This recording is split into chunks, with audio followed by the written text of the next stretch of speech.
Bonsoir, nous vous l'annoncions hier, la nouvelle carte des cantons comporte une ou plusieurs, en tout cas, deux bizarreries administratives, apparemment dues au Conseil d'État. Le nouveau découpage publié hier au journal officiel présente des frontières pour le moins surprenantes. Alors, les communes de Brunoy et de Montgeron se retrouvent coupées en deux, une situation qui aurait pour origine l'obligation pour les cantons d'avoir à plus ou moins 20% le même nombre d'habitants. Certains élus dénoncent ces ajustements, comme le conseiller général Gérald Ayrault. Selon lui, en ces périodes, ce dont les habitants ont besoin, ce sont des repères. Et il n'est pas le seul à se plaindre. Maxime Lemaine. Avenue de la République à Montgeron. Désormais aux élections départementales, côté pair, les citoyens voteront sur le canton de Draveil, côté impair sur le canton de Vigneux. François Durovray, conseiller régional et conseiller municipal d'opposition, n'est pas opposé à la réforme, mais ne comprend pas ce nouveau découpage à visée électoraliste selon lui. Écoutez, c'est pas un découpage, c'est un charcutage. Il ne correspond absolument pas à ce que le gouvernement avait présenté. Là, il n'y a aucune cohérence. C'est-à-dire que les quartiers de Montgeron qui sont raccrochés au canton de Draveil sont reliés à lui par les sangliers de la forêt de Sénart. Il n'y a aucune cohérence entre Montgeron et Draveil et les nouveaux cantons qui sont présentés. Aucune. Problématique similaire à Brunoy qui se retrouve partagée entre les cantons de Hyères et d'Épinay sous Sénart. Le conseiller général Édouard Fournier se dit énervé par ce nouveau découpage. Il ne supporte pas que sa ville soit considérée comme une variable d'ajustement. Aucun lien, aucune continuité territoriale, si ce n'est la forêt, avec le canton d'Épinay.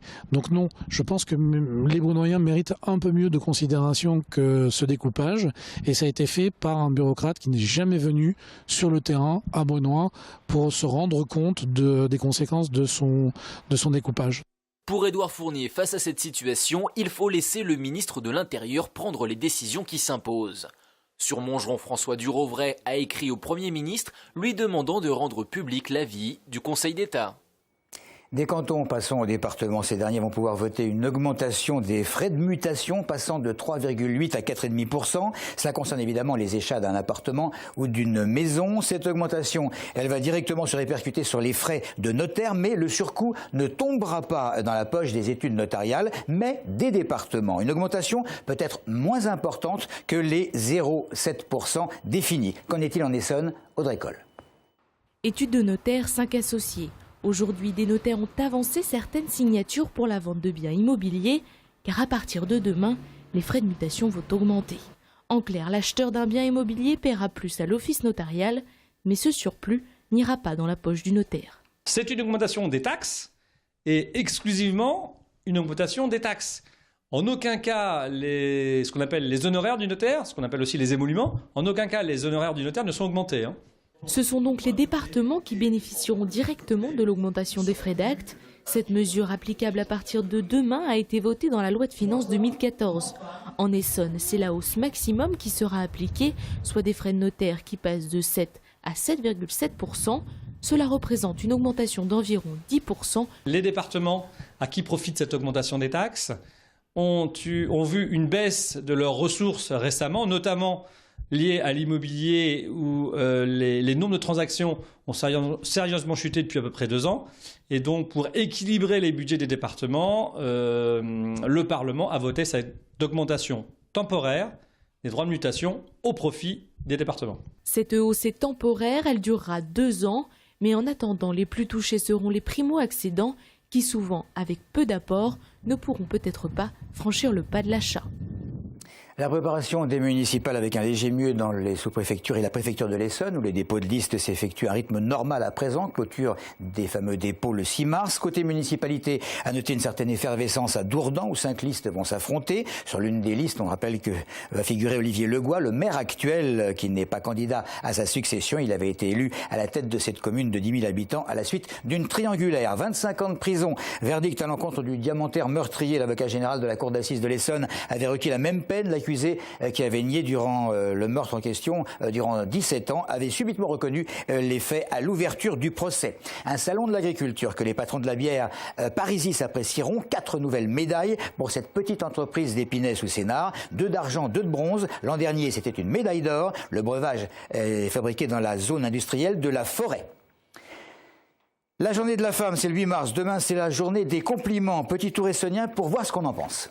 Je veux faire un compliment à ma femme, qui est très gentille et très jolie et qui est une bonne femme. Merci à toutes les personnes qui sont venues voir mon fils qui est hospitalisé actuellement. J'en fais en tout cas à toutes les personnes sympathiques, souriantes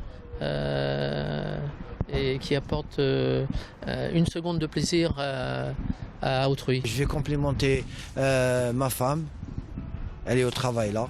Je lui dis bon courage et je complimente ma mère qui est en Algérie. Un compliment à ma belle-mère parce que elle se débrouille très très bien. Ah bah, j'aime ma famille très fort et mes amis aussi. Je trouve ma collègue absolument ravissante. De même, voilà. Mon collègue, voilà, c'est parfait. Personne ne mérite d'être complimenté, je pense. Le compliment, ça va plus dans le réel et dans la chaleur vis-à-vis des autres, dans l'humanité. Je choisis de faire un compliment à tous les enfants qui aiment apprendre et à tous les gens qui font attention à la planète. S'il y en a parmi vous qui regardent et qui faites médecine, bonne chance. Vous êtes tous les deux jolis.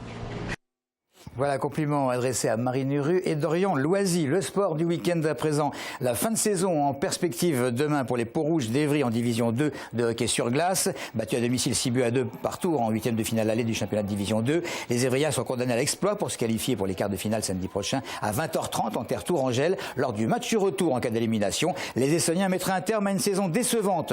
Le foot à présent avec le club de Viry mal classé dans le groupe A de CFA qui devra l'emporter demain face à Villeneuve pour se sortir de la zone de relégation. Enfin, les basketteurs de Juvisy-sur-Orge qui n'auront pas le choix à Sainte-Geneviève-des-Bois face à Sceaux en National 2 en position de relégable avec 2 victoires et 18 défaites. Les Essonniens voient se rapprocher la descente en National 3. Voilà donc pour l'essentiel avec que 2 jours d'avance. Bonne fête à toutes les grand-mères. Merci de votre fidélité.